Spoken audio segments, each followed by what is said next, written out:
Alright, in this video we're going to talk about section 3.1, day 1, laws of sines, and the area of oblique triangles.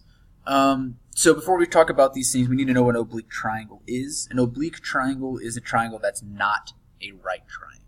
That's all oblique triangles mean. So if we're going to solve an oblique triangle, what we mean by solve an oblique triangle, that means find all the sides and angle measures. We need some combination of angles and sides in order to figure this out. So there's 4 options that are going to work for us. 2 angles in any side, so angle, angle, side, or angle, side, angle. We can do 2 sides in an opposite angle, so side, side, angle. 3 sides, side, side, side, and 2 sides and their included angle, side, angle, side. Some of these are going to look familiar. That's how we would prove triangles to be congruent with some of these things, but now we're going to use them to solve for oblique triangles. Now, options 1 and 2 are going to be the law of sines.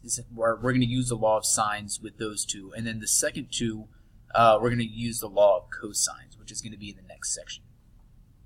So, angle, angle, side, and angle, side, angle, and side, side, angle. Those 3 things are going to be laws of, or the law of sines.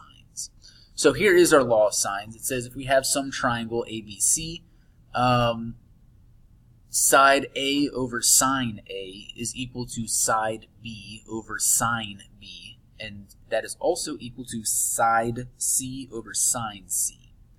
It doesn't matter if the triangle is acute or obtuse, it still works. And then note also that the reciprocal of the law of sines also works. So instead of saying A over sine of A equals B over sine of B equals C over sine of C, it's also going to work sine of A over A equals sine of B over B equals sine of C over C. So we can flip that over and it's still going to work. So how we can use this, we're going to look at a couple examples of the law of sines. The first one's going to be use this triangle here to find the missing pieces in the triangle shown below. So if you look at it, we have the measure of angle C. So we know the measure of angle C is 102.3 degrees.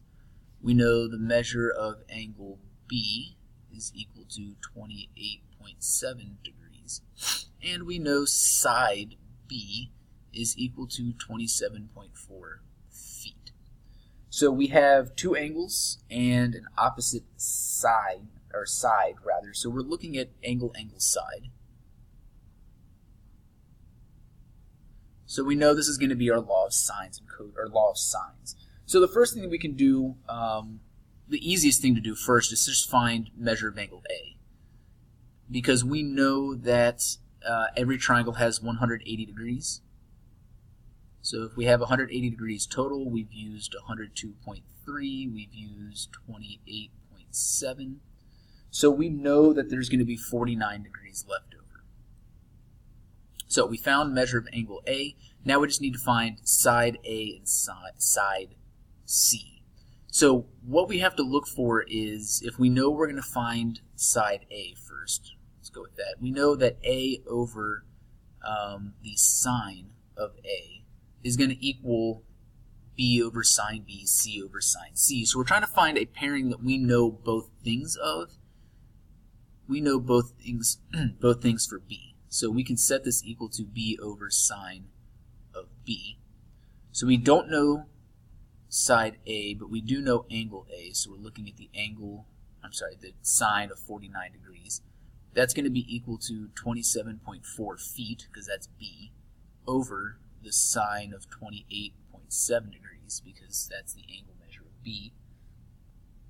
So if we go through with this, we would have to multiply each side by the sine of 49.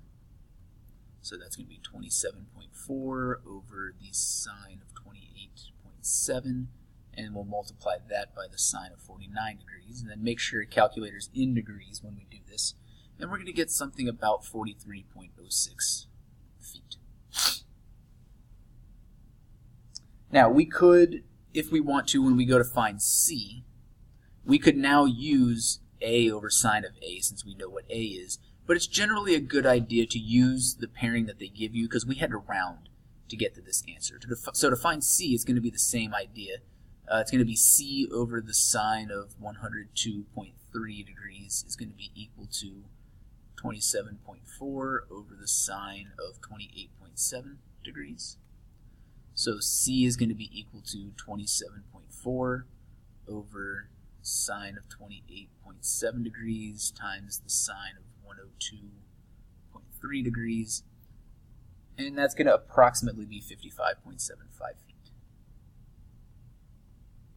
So a over sine of a equals b over sine of b equals c over sine of c. And that's how we're going to use our law of sines to solve a triangle. So we had to find the missing pieces. There's also a very standard word problem variant that comes with the law of sines. So example 2 is looking at that. So it says a pole tilts towards the sun at an 8-degree angle from the vertical. It casts a 22-foot shadow. The angle of elevation from the tip of the shadow to the top of the pole is 43 degrees. How tall is the pole? So they've given you a nice little picture here. We know we have a 43-degree angle here. This is 8 degrees from the vertical. This is 22 feet, and we're trying to figure out A.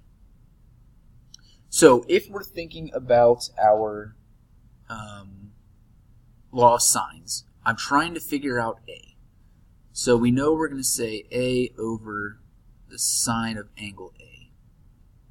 That's going to be equal to something else. Now we don't know anything about B, but we do know C is going to be 22. So we can set this equal to 22 over sine of C. So we just need to figure out what the angle C is. So we know there's 180 degrees total. We've used 43 here. This is 90 right here. And then we've used another 8 degrees. So this angle here, measure of angle B, is 98. So we know the measure of angle C is going to end up being 39 degrees.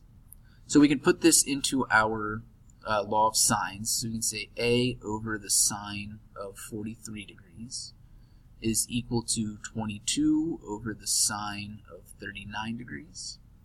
So A is going to be equal to 22 over sine of 39 times sine of 43, which is approximately equal to 23.84 feet.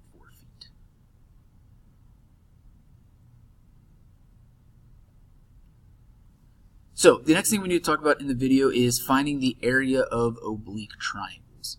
So the area formula for any triangle we know is going to be equal to 1/2 base times height.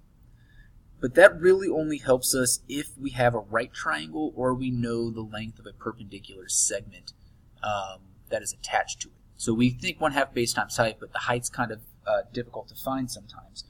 But we can use the ideas of trig and the law of sines to come up with the area of any oblique triangle being 1/2 BC sine A, or 1/2 AB sine C, or 1/2 AC sine B.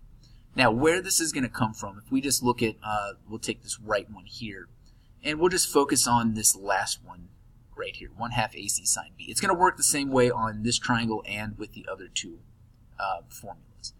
But we know that the area is going to be equal to 1/2 base times height. So in this triangle down here, we know A is equal to 1/2. The base of this triangle is going to be C. And the height of this triangle is still just going to be H. Now if we use trig, we know that the sine of angle B is equal to the opposite side, so H, over its hypotenuse, B. I'm sorry, not B, it would be A. Right, the hypotenuse would be A here if we're looking at angle B. If we were looking at this little weird angle here, the hypotenuse would be B. So if we're looking at sine of B, it's the opposite H over the hypotenuse A. So if we solve this for H, we get A sine of B is equal to H. We can plug that in here, and we get 1/2 AC sine B. which is what we get here. So trig can be used to find the area in general of any triangle. It doesn't have to be a right triangle. So let's do a real quick example of that and then call it quits on this video. So find the area of the triangle shown below. So we know that we're dealing with angle C. So if we look back at all of our formulas, we need to find the one that has sine C in it. So we can know that the area is going to be equal to 1/2 AB sine of C. So we know A, we know B, and we know we can figure out sine of C. So the area is going to be 1/2 times 90 times 52 times the sine of 102 degrees. And if we throw that into a calculator, we're going to get approximately 2289. And it looks like we have meters, so we'll say meters squared. So that will do it in this video. We will see you in the next one.